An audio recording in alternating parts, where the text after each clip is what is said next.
slow up, no I don't take shit. I got no love for the fakeness. If you wanna play tough and wanna hate this, I'll always show up. I don't ever slow up, no I don't take shit. I got no love for the...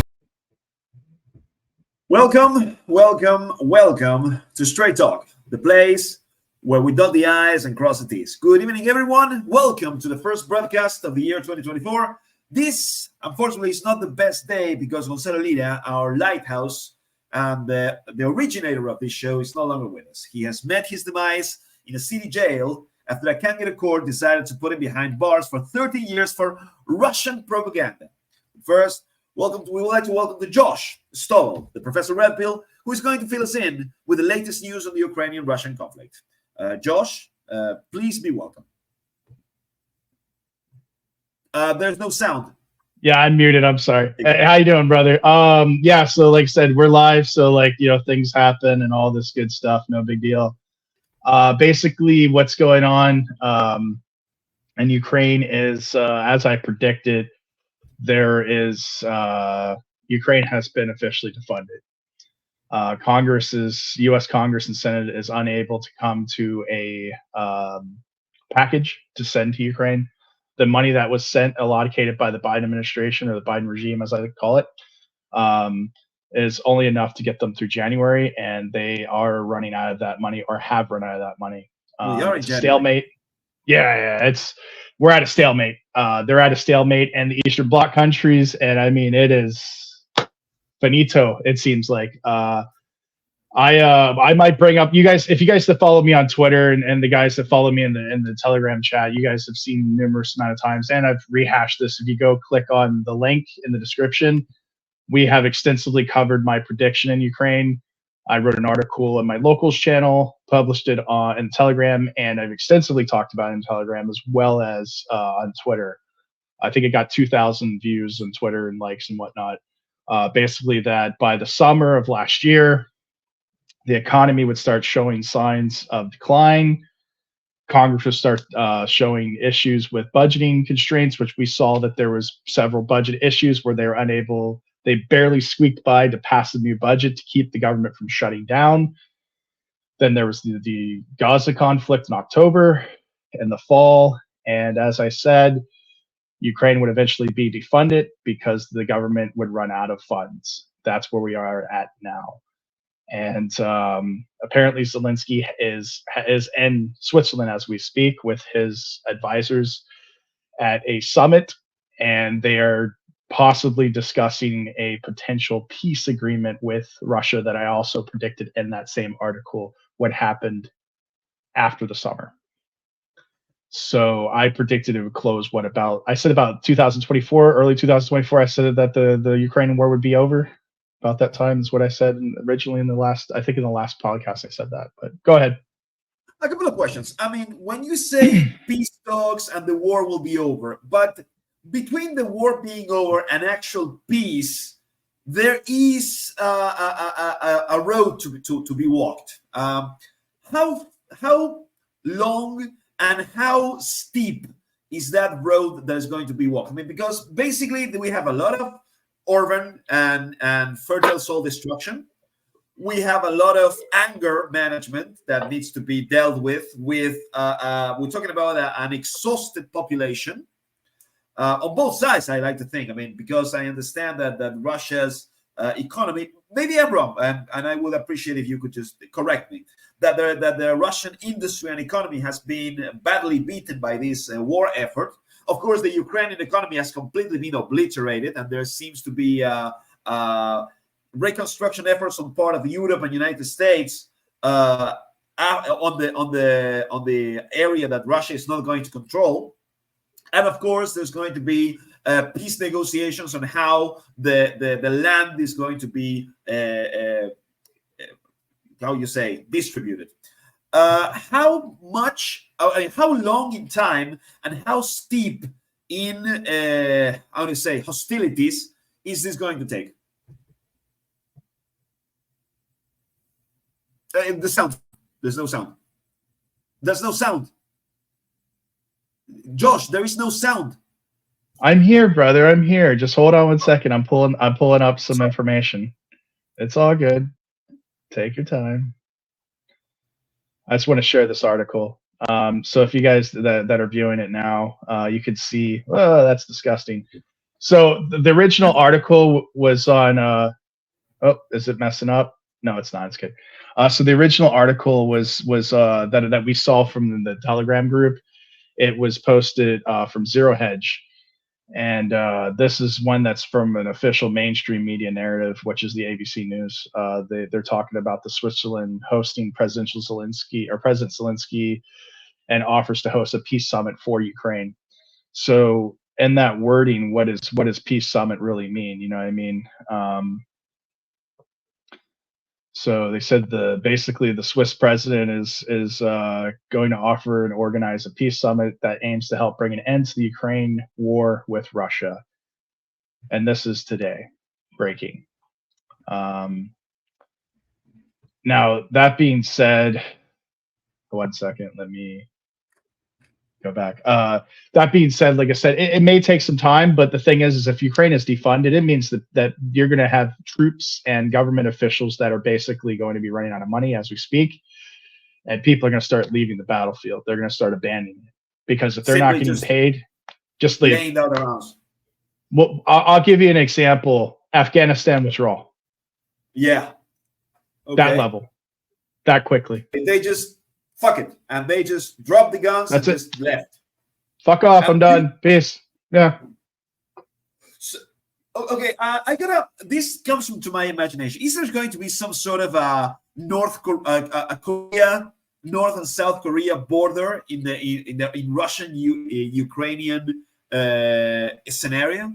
Like there's going to be a demilitarized zone where it's going to be controlled by United Nations, and you're going to have the Ukrainian side that is going to be controlled by NATO, and there's going to be the Russian side that is going to be controlled with the Donbass and everything. Is that going to be something like that, or is going to be in any way different? What do you think is going to happen? I think that it is what it is. The government's out of money. Zelensky's done. So he's making a last-ditch effort to go to Switzerland to try to rally up the EU to at least send money to at least keep the government afloat while they negotiate a peace deal, because obviously Congress is not going to be able to fund this conflict any further because their hands are tied. They have no more money. There's no more money. The country's the West is bankrupt. Like the United States is bankrupt. Literally. We're talking about this. I imagine when you say this, I imagine Berlin. Weimar Republic? 1945. Just like that. Weimar Republic after World War Weimar I. That's what I was. Yeah, I was getting to that like in the chat when we were talking about a Telegram and voice chat and different voice messages I was leaving in the chat in the Telegram group, that basically we were facing a Weimar Republic style collapse in the United States with the dollar, and really, yeah, and that's what we're looking at. Inflation of the dollar.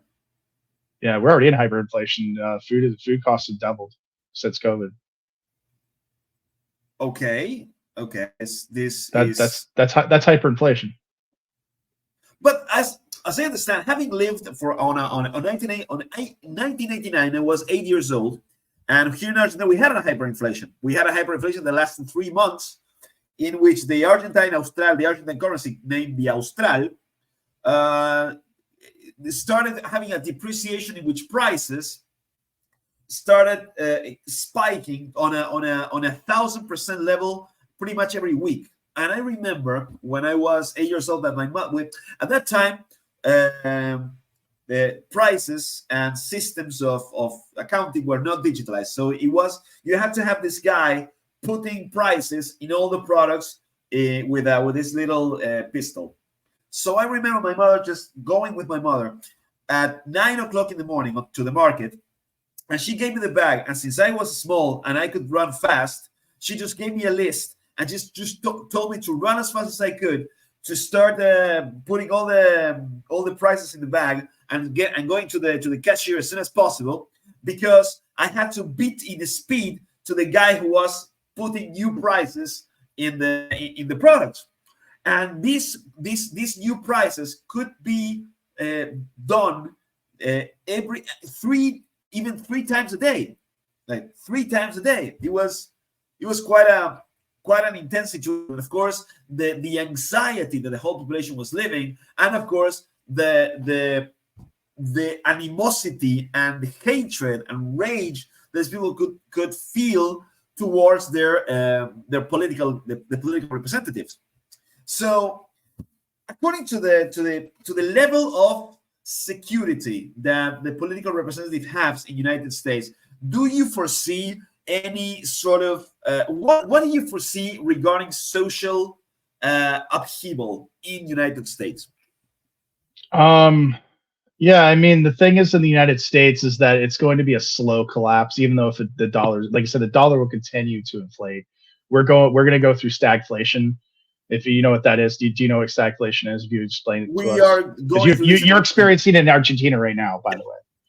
Yeah, it's a slow. This is like we are not. Our salaries and our business are not making more money, and we're not getting paid more. But prices are getting are becoming more expensive. All products are becoming more expensive. So it's like we need to. It's like when we need to fasten our seatbelt, our fasten our belts, because that we are suddenly we are poorer. We are much more poor than we thought we were, because Yeah, actually, exactly. yeah, we were living on a lie. We were living on borrowed time, and you know what, the how do you call it, the destiny, fate finally came to collect, and this is what we're doing.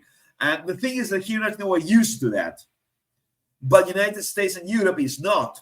So probably, and the minorities who are so prone to be angry and in demand of reparations, they're going to get really angry, and they're going to start pointing fingers and blaming people.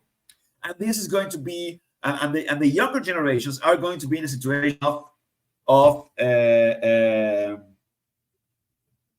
pitting against one another. So, do you remember the 1992 California riots in which the Korean Kmart's, the Korean convenience stores, had to arm themselves and fighting against the African American communities that came to loot situations, that came to loot those places? Do you remember that? That was the civil unrest due to the Rodney King beating during Yes. the 90s.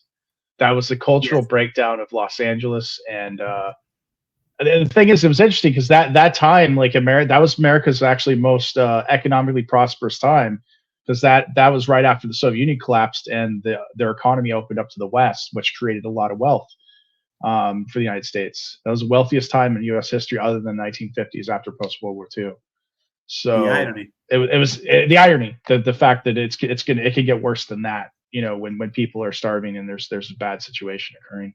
So going back to Ukraine, in that regard, what I think is probably going to happen in Ukraine, if Zelensky is unable to actually get any type of peace deal in order and get Europe to negotiate with Putin and Russia to an actual ceasefire, and basically a end to the conflict. And even then, I still think that possibly battalions and Azov battalions that are left, any of the Azov battalions that are left, will try to attempt a coup d'état and take over the Ukrainian government to continue the conflict on their own. I think that's they're going to, but how this is a question. The question is like, the engines of war are fueled by money. Where is the Azov battalion going to get the money to continue the war? Yeah, that's interesting, because like I said, the wars are, like I said before on this podcast as well as in Telegram, all wars are funded. So they're funded by someone, and when there's no more funding, the war is over. You can see that with a good example of that is the Bacon's Rebellion in the United States, or sorry, the former American colonies before the American Revolution. It was uprising of the slaves and the indentured servants. They rose up with officers, and it was squashed. The British government came in and they told all these indentured servants and slaves that they would be freed if they gave up their arms. They did so, and the officers were all basically hung, and the slaves were put back into slavery. So That's what happens. Never take the promises of a belligerent of an enemy or a former enemy for face value. That's the moral of the story.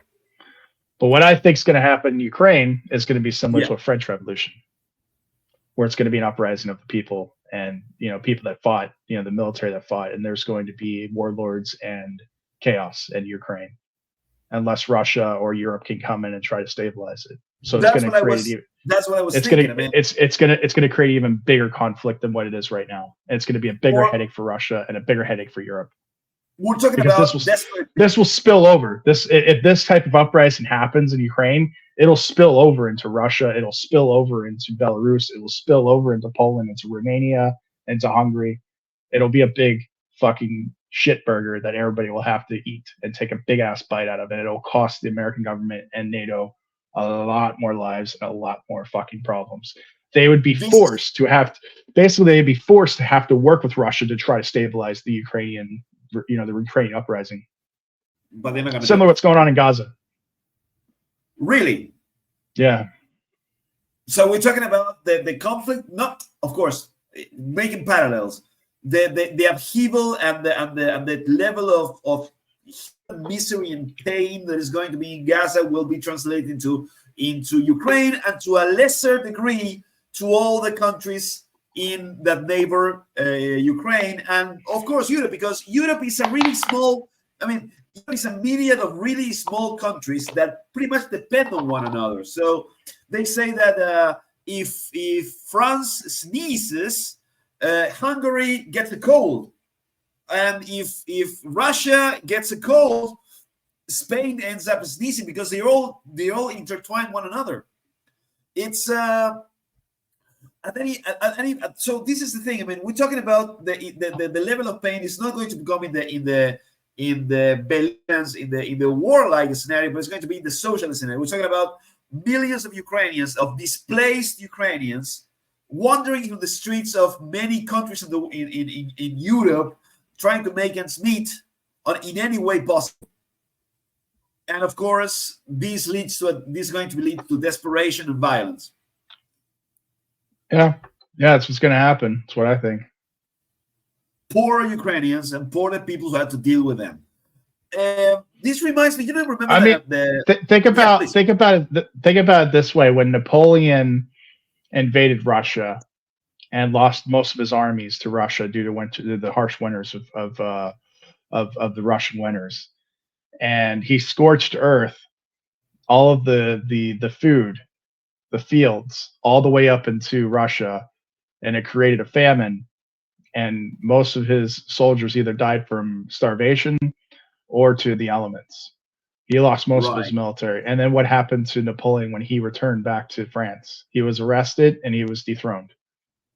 Right. This is exact same scenario with Zelensky. Exact same. He scorched earth, Ukraine. They have no means of production. There's no food being produced. All the food that they have is being imported from European countries, So, and then the money's all being imported. So, what do you think? What do you think is going to happen? A lot of millions of desperate people who will want to blame to somebody, and who want to direct their anger and rage towards somebody. And I believe there's going to be. The question is this one. I got a question. This may sound stupid, but please bear with me. Do Ukrainians hate Russians, or do they understand that it was just a political conflict between two kings using their pawns? This war was about oil in Donbass and the Azov Sea. Weapon sales to NATO from U.S. military industrial complex or military contractors.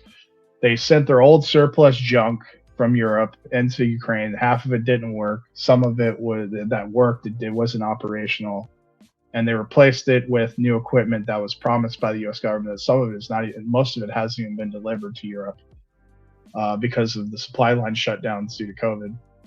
So it is what it is. It's a shit burger, man. It's just the proverbial, the shit hits the fan. Yeah, I mean, you have incompetent people in leadership in the West, and they're promising stuff they can't deliver. They're writing checks they can't cash. And we're seeing the shit burger being mounted up, and everybody's got to take a big ass bite out of it. Unfortunately, Russia and China and these other countries are taking advantage of it at this point. That's what it seems like. I know Iran's taking advantage of it. This is another question. I mean, perhaps I would like to take you away. I mean, I know this is off topic, and this may be, but this is, I understand that that Joe Biden, the incumbent president of the United States, who happens to be senile, has given the order for American super carriers to start bombing Yemen without the congressional approval. Congress. Yeah, that's unconstitutional. Yes, inconstitutional, and some indirect violations of international treaties, which means that Iran can. This is an act of aggression. This act of aggression can be retaliated by Iran and China, and of course Russia, if they so choose, because international law allows them to. Are we at the gates of the Third World War because of the stupidity of a senile president? Well, we're in a like I said before, we're in a hybrid World War III, and there's other other commentators, influencers that have said the similar things. I mean, we're all pretty much saying the same shit. I mean, we're all experts in this. I'm an expert in geopolitical studies, and especially in the Black Sea region. Colonel McGregor is also an expert in military. I mean, even Joe Salente's even said it. A lot of experts, people older than me and people that are more experienced than me. And I'm an academic guy on a podcast, but at the end of the day, it's a hybrid World War III, where you're having proxy wars that are turning into regional wars, into border clashes, and then energy wars. It's a bunch of stuff going all at once. And now you're having multipolarism, you're having currency wars, trade wars, and all kinds of wonderful stuff. So I mean, we haven't seen this level of activity since, like I said, World War II. So technically, it's World War III, but a hybrid World War III that is more information war. It's a media war. It's a media war, technological war, psychological. How could you define hybrid, if you can? Yeah, I mean, a hybrid, like I said, like proxy wars. So like the original, like World War I and World War II, you had a defined enemy. You had the enemy was nations. Mostly they were in Europe, so like they were the same people. They were fighting each other over territory and ideology. And then, that encompassed the World War II, which is the same thing. It was the same players are key. It was Germany, and World War I was the culprit, and World War II was Germany the culprit as well. And Russia got involved in both of them. Britain was involved in both of them. The United States was involved in both of them. Basically, the axes and superpowers of the world were fighting over either ideology or power or money, trade wars, whatever have you. It's the same thing that's going on today. It's ideology, territory, and energy, resources. Yeah, because Japan, the same thing China's doing right now is what Japan did in World War II. They went to Southeast Asia. They started pushing around, building alliances, building bases, attacking oil wells, trying to get control of the energy and the trade routes. That's the same thing China's doing right now in India. The United States is basically trying to control that. So the United States controls the waterways from the Gulf off of Iran and Saudi Arabia, the GCC. They control the Suez Canal, Mediterranean, the Atlantic, and part of the Pacific with their different fleets. And that's a major trade route from the United States or from the Americas through the Mediterranean, Suez Canal, into the Red Sea around the Gulf, around the Indian Ocean, and to Southeast Asia. That's a major trade route. And that trade route's been there since the Dutch East Indian Trading Corporation. So, modified, of course, because Suez Canal is a rather modern marvel. Some modern concept like the Panamanian Canal or the Panama Canal. So, But it's been a trade route for years, since Silk Road kind of thing. Trade? Who charges the toll? Yeah, it's a toll road. Basically, whoever controls that trade route, that's the biggest trade route. That's the most important trade route in the world. Whoever controls it controls the world. And right now, they're fighting. The countries that are involved in these conflicts are fighting over the control of that trade route. China, right. India, Russia, the United States, Israel, Saudi Arabia, and America, and Europe as well. Wow. So we're in World War III. Okay, let's talk a little bit about let's going back to Europe. Let's go back. I want you, now that you mentioned that I'm making a parallels with Zelensky and Napoleon. Napoleon ended up after his overwhelming and crushing and embarrassing defeat in Russia. He came back and he was arrested. What do you think is going to is going to fare the fate of Vladimir Zelensky? What is going to happen to him? Zelensky, as I predicted in the article, I said that Zelensky would basically he would be held responsible, just like Saakashvili was held responsible for the 2008 Ostedian-Russian conflict. Yeah. And the people will be very pissed. They're going to be very pissed. And Colonel McGregor has mentioned this, and other experts have mentioned this as well, that, you know, there's no way he can sue for a peace deal because his officers and people that are, you know, these military factions are going to have his head, so to speak. You know, they're going to create a coup d'etat, and he will have to flee. He'll have to flee Europe, not just Ukraine. He's going to have to flee Europe. He's going to have to go to the United States.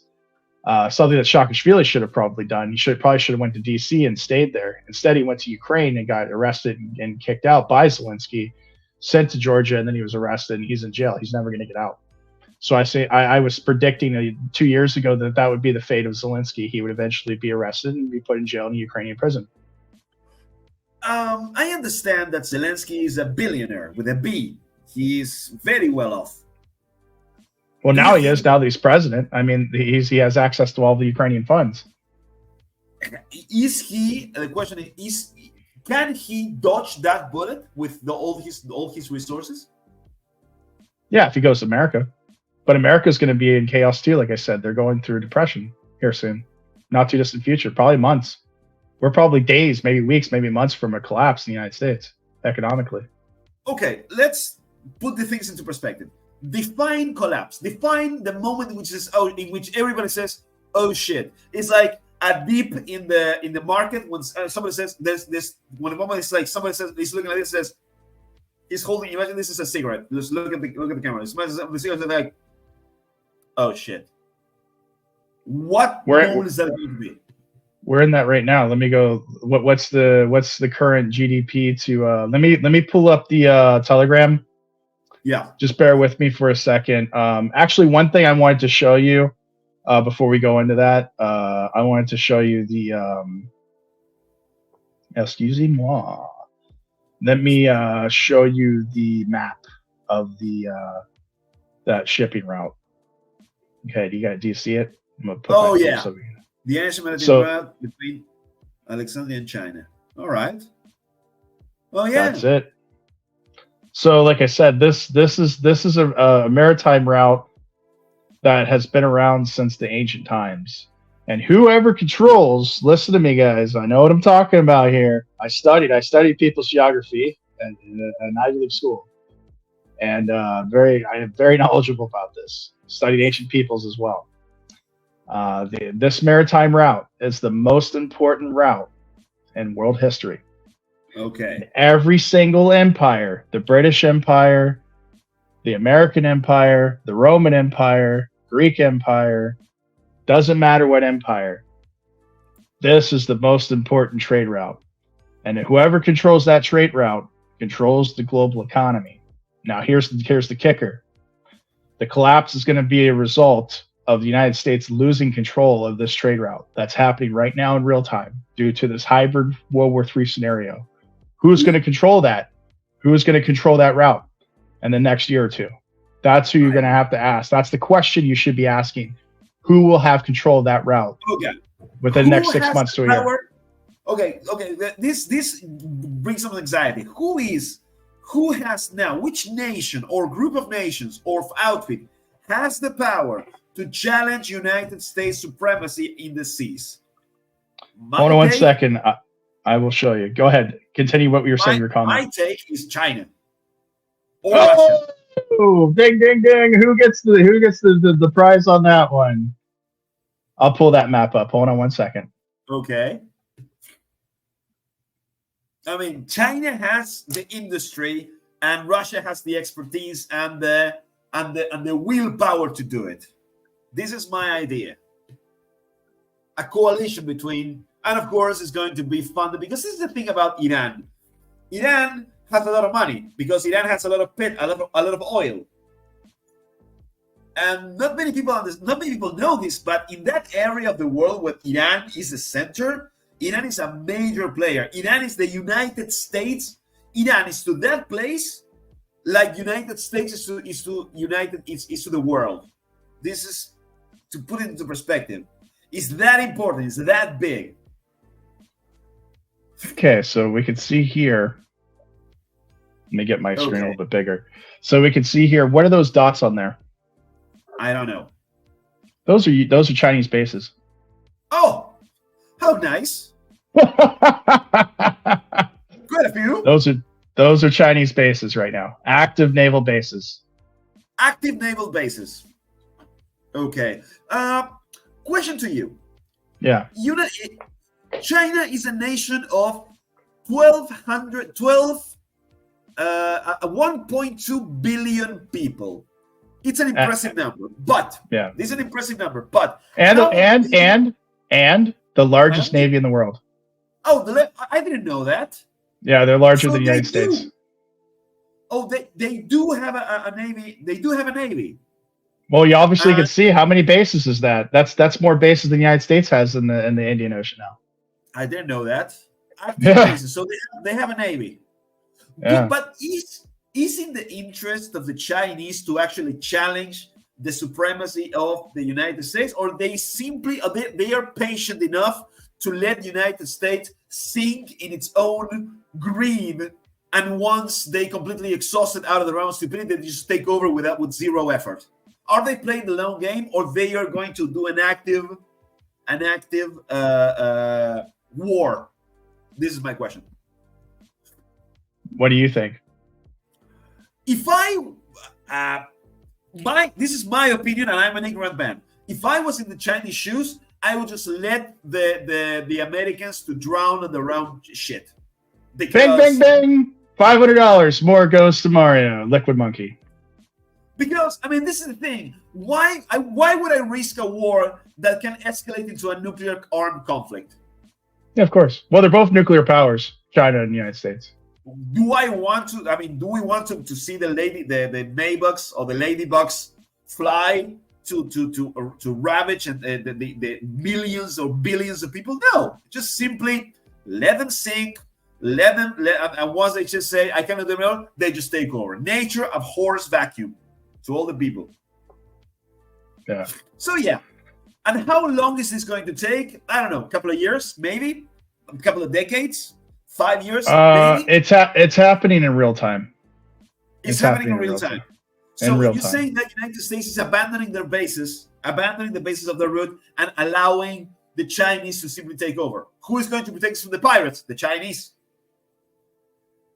I would say that they are abandoning some bases, and so obviously they're abandoning Ukraine. Most of those troops that were sent to Poland and Hungary and Romania were sent to Iraq and Jordan and the Middle East once the October 7th happened. So obviously China is taking advantage of that with Iran, with Ukraine, and with the maritime of Taiwan and the South Indian Ocean, or the basically that shipping lane.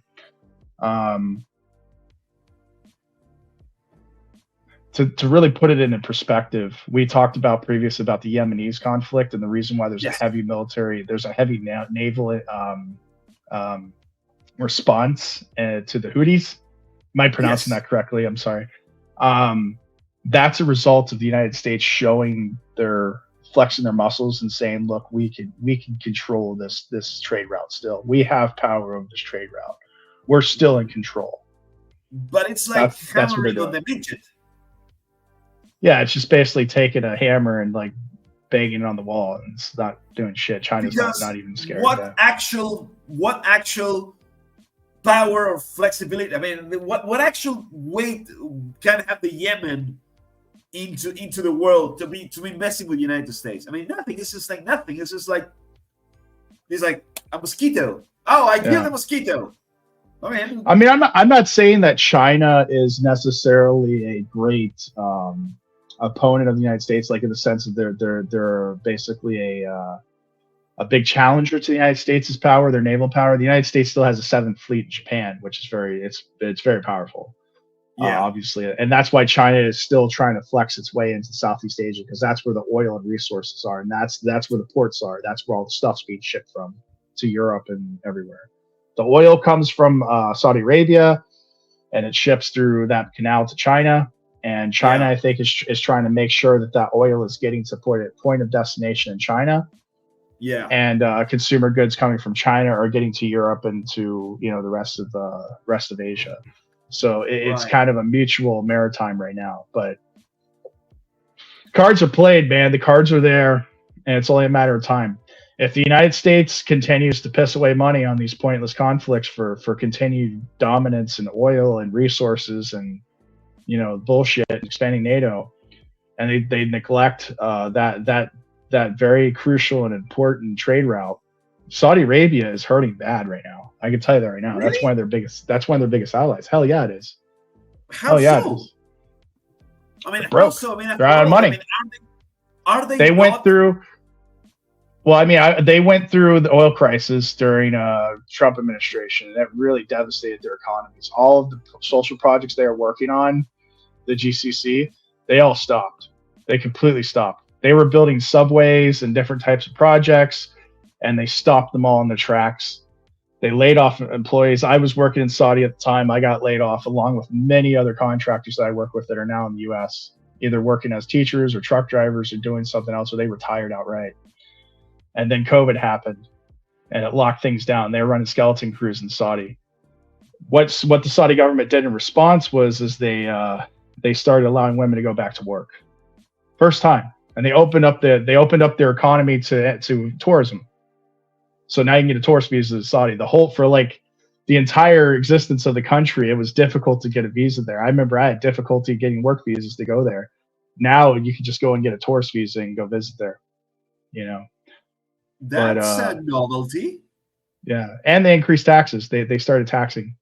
They didn't have taxes before. Oh, that's the government's broke. I mean, when they started implementing taxes, that's what happened in America during the Civil War. That's why we have an income tax. That's because America was broke and they had to pay for the war, so they implemented an income tax. Right. Yeah. Wow. But shortly after the Civil War, there was a crash in, I think, 1880 or 1890. Yeah. And it was a result of the war debts. How are you? How just to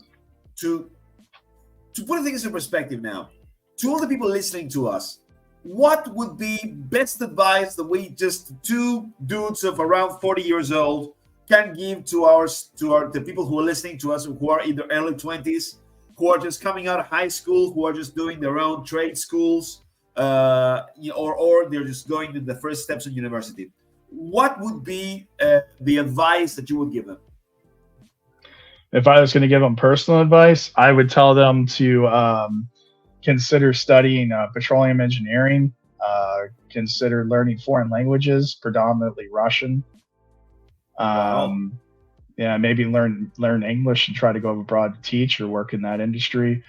But for the most part, they need to consider possibly taking jobs overseas, because there's going to be a huge unemployment. If I can chime in, guys, learn trades. Remember, the guy who is putting the oil rig in the hole in the ground, who is risking his life and making $500,000 a year. for putting that is not going to be replaced by no robot. Not yet, at least. There's going to be guys who are needed that. Yeah, a plumber is always going to be needed. An electrician is always going to be needed. A cook a tailor is always going to be needed. A mason is always going to be needed. Ditch diggers are going to make a lot of money. You know what they say? I mean, when they say you should study finances, all those big ass professions, these high maintenance professors are getting completely oversaturated. We're going back to the basics. That means the people need somebody to fix their house, somebody to fix their heating. So don't remember. I always tell people, young people, they need 3 things in life. They need a trade, they need a profession, and they need an art. You need a trade for you to be self-reliant, to have self-respect, and to have some money in your pocket. Remember that nothing is more self-reassuring than knowing that you get your shit together. And your shit together means having some money in your pocket, knowing to get shit done on something, and then you need to make a profession to make your parents proud, because a profession is always necessary, but only after you trade. So go to a trade school before entering university. Go to a trade school, learn a trade, and make money with that trade, and then go to university. Yeah. Knowing a trade. I mean, if your dad's like, if your family member is in some type of trade or some type of job that you can learn, go into that, learn that as a secondary trade, and then like try to pick up as much information as you can. YouTube right now, it's got a lot of good information. Learn different skills. A lot of free information that's available. We have a saying in Spanish. YouTube es la universidad de los autodidactas. YouTube is the university of the self-taught. YouTube is the university of the self-taught. You have no excuse to learn. So go to YouTube and learn a trade. Learn bakery. Learn to do embroidery. Anything that is practical. I remember there's this comic book. It's called City Under Siege. It was about a story in which Batman, the Gotham City, in which Gotham City goes ravaged by an earthquake, and the whole city gets isolated from the rest of the United States, and it's up to the people in Gotham City to make their own to sort of their own shit out. And it says that the people are starting putting themselves into small tribes in neighborhoods, and the people who thrived were the people who were left behind in the consumer and the service economy, because it was the seamstress who could put the clothes together of the gangs. It was the guy who could work on the electricity. It was the guy who could just the shoemaker. Those guys. Remember, the shit's going to hit the fan soon, and there's going to be a lot of unemployment of redundant jobs. I mean, the financial analyst, the sociologist, that's going to be, or the feminist expert in lesbian underwater weaving basket. That is going to be that's going to be obliterated. But practical jobs, I mean, become a tailor, things that solve people's problems, that thing is going to be on the rise. So learn something that can solve somebody else's problem. You do that and you'll be good. I am a baker. I am a pastry chef. I know how to make tasty foods, and I know how to run a kitchen. And that's my tranquility. I know that if shit hits the fan, I can go in on a kitchen and I can make food for people, for hungry people, because I know that people always go hungry. And you should get something. Remember, people need to wipe their butts. People need to get dressed. People need to sleep on a bed. People need electricity, lights on a roof. Learn that. That's as much as I have to say. Yeah, it's well said. Yeah, like I said, right now, like I said, anybody who's in Telegram, if you want to come on and say some words about Gonzalo, you can. If not, we'll Yes. end the podcast. It's a sad thing that 3 days ago, our beloved spiritual leader. I mean, I wouldn't say spiritual leader, but the guy who inspired us to become better person of ourselves, the Chilean American YouTuber Gonzalo Lira, the former known as Coach Red Pill (CRP), is no longer with us. He has pronounced he's officially pronounced dead due to breathing complications, respiratory complications on a prison in Ukraine. I don't know the place where the prison was, and he was given a hearing that he couldn't attend, and apparently he's been struck by very severe pneumonia, and some people speculate that he also had COVID. So he had all these conditions stacked together to actually make him unable to breathe or to speak for 2 minutes without being short of breath. So breathing became a very, very difficult situation, and of course he was subjected to forced labor. This combination proved to be lethal. He could no longer his body could no longer sustain such effort, and he collapsed. I only wish that his demise was quick and painless, and that he didn't suffer, because nobody deserves to. He didn't deserve that end. Let's just understand that he was in a prison, dark, away from his beloved, from his beloved ones, uncommunicated, and lonely. He didn't deserve that. I As soon as I get enough, I get my salary, I'm going to buy myself a whiskey bottle, and I'm going to toast for him. And I urge you all to do the same. This is my closest, this is my closing words. Gonzalo Lira, thank you and Godspeed. That's pretty much it. If you Yeah, I wish to mean, say yeah, I mean, basically, Gonzalo Lira, like he was a mentor to all of us, and it's sad what happened. I mean, like everything we could have done for him, we would have, but it's just unfortunate that he got stuck in the middle of this BS war, and he, in a way, I mean, he could have made better choices. He was so true to himself that eventually, I like to think that he flew too close to the sun, and you don't realize when you're flying too close, or you do realize that you don't care because you think you're going to live forever and you're indestructible. And at one point, when I saw the images of his house and him being raided by the Ukrainian police in full tactical gear, I knew that his fate was sealed. He was on house arrest for 8 months, more or less, where he did a couple of podcasts, another podcast. One was called a primer on the Ukrainian conflict, and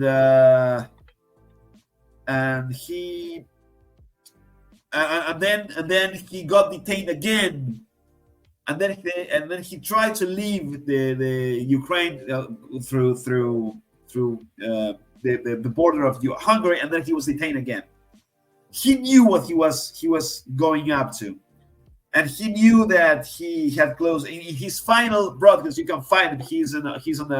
He's dressed in motorcycle gear, riding his bike, and he is under the sun. It's a very nice image, actually, to me, and he seems relaxed, as a man who has accepted his fate. Jim Jones, good to have you around, man. We're just talking about our dear Gonzalo, who is no longer with us. If you wish to say a couple of things, you're welcome. I don't really have much to say. I mean, it's just a sad situation, and we're just talking. I think we should. I guess the only positive thing I hope people can take away is to just underscore the absolute evil nature of the people who rule over us. Yeah, he did. He actually. I remember having him on the. We had him for a brief moment. He was very tired, but he graced us with his presence in the chat for a little while. He talked to you and he talked to me. He agreed with us. He was very welcoming, and I appreciate it. What I was saying is that his last broadcast, he accepted his fate. You know, he was sitting in the grass, filming himself under the sun with a rather longish hair. Understanding, he actually said that if I get detained, I will not make it. I will just send to a prison. I will not make it. This was around a year and a half ago, more or less, on the later days of 2022. And yes, and I only wish that his life, he gave us plenty of YouTube videos with thoughts and reflections and lessons for us to feed on, to drink. You know, we call this in Spanish abrevar, which is when you are in a pond, when the animals go into the oasis and they feed on the water and they refresh themselves. That's what we call abrevar. When you have this information that is wholesome and honest, you abrevas of this information, and I believe so. When he talked about, for example, Solzhenitsyn, when he talked about always be shilling, when he talked about to always call the bluff of girlfriends, when he talked about that how women always tell the truth even when they don't, when they believe in their bones telling the truth, and not to take them so seriously because they are emotional creatures. When he talked to us about the difference between being a mixo and being a hermit, all those yes, Gonzalo Lira legacy, of course. So yes. we've decided to because like I said, we've known Gonzalo. We have different people, a network of fans. It's in the link is in the description for the Gonzalo Legacy Telegram channel. That was the original channel from Gonzalo when he went on Telegram. He had his own Telegram channel, and we started a fan club for him. And a lot of the people from that channel migrated over to our fan club that's still in existence today. We still have we're at 400 or 500 members. We had like 2,000 at one time. We're going quickly up to that again. And that segue into the Straight Talk news channel, which is in the description as well. And the Rumble channel, which is basically a spinoff of that fan club. We're basically continuing his legacy here in this Rumble chat. But that's the link to the YouTube channel at the bottom. The Gonzalo Lira Legacy channel, and every single video, podcast, and everything that he contributed or made over his lifetime will be posted eventually on that channel for fans and family. Anybody, his children, anybody that wants to view it will be there. We're going to do backups as well. We'll probably do a Legacy Rumble as well. And then once I get a dedicated website, we'll make sure that that everybody has access to his information, his guidance, and his mentorship over his legacy, his lifetime. We owe that to him. Yeah, we owe that to him, definitely. In a way, we are his heirs. His heirs. We are his heirs. I like to think that myself. I think I am giving myself too much credit because I don't know the things that he knew. And all the information that he had. I mean, when he talks to us about the women's kryptonite, I didn't know that. When he talks about how to control a woman, I didn't know that. What do women want? I didn't know that, and he did. So yes, we would like to do whatever we would like to. We were going to make as much as we can. I don't think this is going to be a really large shoes to fill, but we'll make something happen. I believe I have everything to say, and I believe we have nothing more. Yeah, I think that's about it. Like I said, the Gonzalo Legacy. I'll go ahead and put a post on this podcast once we end. You'll have access to that directly to that link. and also the Telegram channel. And if you want to sponsor the chat, like our channel here on Rumble, you could buy us a coffee and sponsor a podcast, and we will give you a shout out. If you want to wish a happy birthday, go ahead. Sorry about interrupting you. Don't forget to like and subscribe. Yep. Exactly. Like and subscribe. Yep. Remember, boys and girls, we grow and we can give you better service. And that's the idea. Thank you so much. Good night. Goodbye.